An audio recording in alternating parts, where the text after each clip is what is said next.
Fala carinhos! Hoje eu tô aqui para gravar um vídeo com base no post recordista de acesso do AdSell desde que eu comecei lá em 2011. Como funcionam os processos seletivos em embaixadas no Brasil. Isso significa representações de outros países localizados lá em Brasília. Em 2011, a gente tinha cerca de 124 representações diplomáticas no Brasil. Março de 2019, esse número é de 197 representações diplomáticas, ou seja, parem de reclamar que não tem vaga de emprego, porque se tinha lá em 2011, imagina agora que tem muito mais representações diplomáticas aqui no nosso país. Quando eu comecei a fazer as minhas pesquisas para buscar por um emprego, eu percebi que muitas embaixadas não tinham site, não estavam presentes nas redes sociais. Elas optaram por publicar suas vagas no Correio Brasiliense, que é um jornal lá de Brasília, nas edições de quinta e de domingo, no caderno de empregos. No classificado de emprego.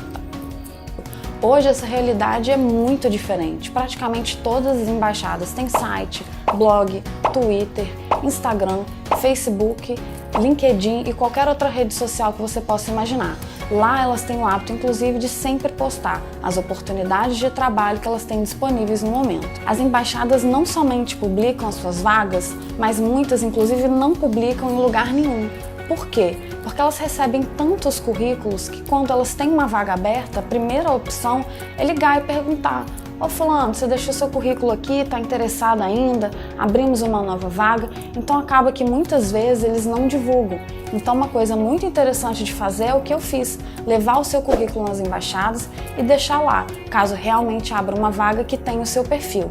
Vale lembrar que Brasília não vive só de embaixadas. Você pode buscar empregos no PNUD, na Unicef, entre outros organismos internacionais que estão presentes na cidade. Uma coisa importante de ser lembrada é a questão dos idiomas que você vai performar o seu trabalho na embaixada. Control the match by keep playing the left, the right, in the middle. Inglês essencial.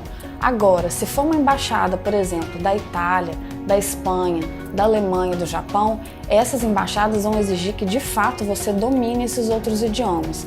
Se for uma embaixada árabe ou de repente de algum idioma menos comum, eles vão aceitar que você execute as suas tarefas em inglês. Agora, mais uma vez, é preciso reforçar: inglês intermediário, espanhol intermediário, esquece. Você precisa ser fluente e ser capaz de executar todas as suas atividades, performar o seu trabalho com fluência. Em todos os processos seletivos que eu participei em embaixadas, mesmo que não tivesse escrito isso lá no edital, tem sempre uma pegadinha de uma prova.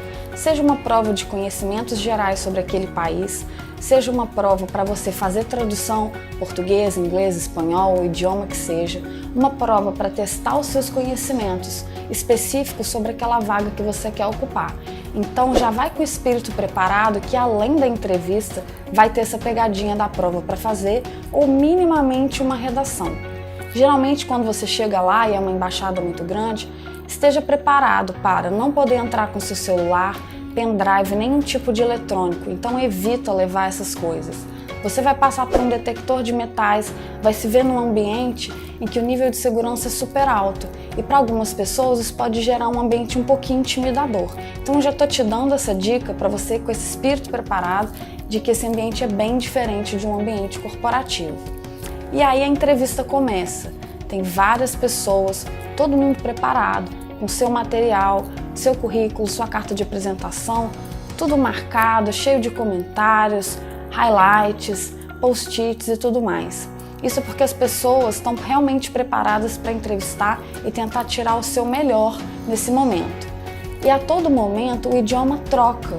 Eles estão te entrevistando em português, daqui a pouco em inglês.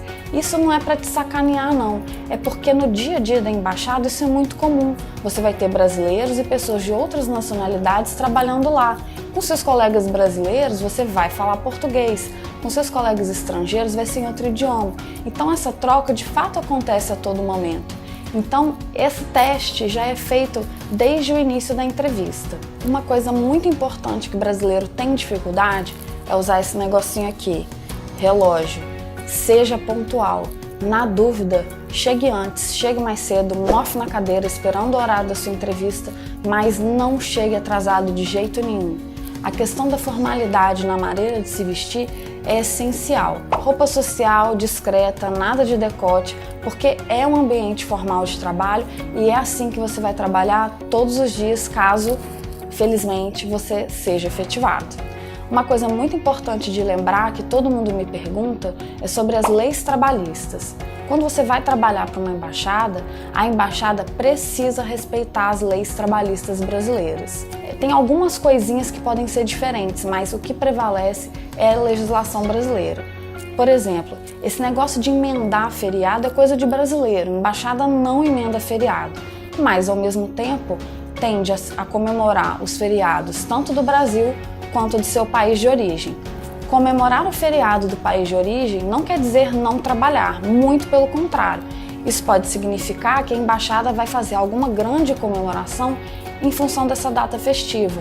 Então, várias embaixadas têm datas comemorativas do seu dia nacional ou algum feriado religioso que seja realmente significante naquele país. Outro dado importante é que muitas embaixadas não praticam 40 horas semanais de trabalho, e sim 35, ou seja, mais um motivo que não dá para chegar atrasado. Afinal de contas, você já está trabalhando menos que a média do que é exigido pela legislação trabalhista brasileira. Considerando que você, felizmente, conseguiu ser efetivado nessa vaga, fica tranquilo.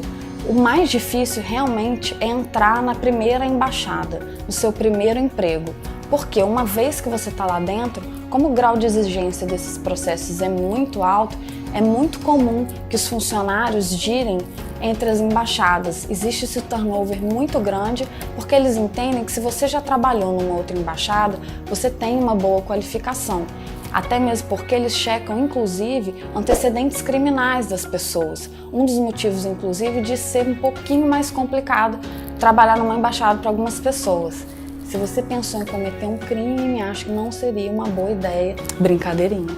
Então, fica tranquilo, a primeira é mais difícil, mas uma vez que você está lá dentro, de repente todo mundo vai te querer e você vai participar de vários processos seletivos até encontrar aquela embaixada realmente com a qual você se identifica. Se você quiser se aprofundar nesse tema sobre como funcionam os processos seletivos em embaixadas no Brasil, acesse o nosso site whatshelp.com.br. Não esquece de deixar o seu like, de compartilhar esse vídeo e de ativar o sininho. A gente se vê muito em breve.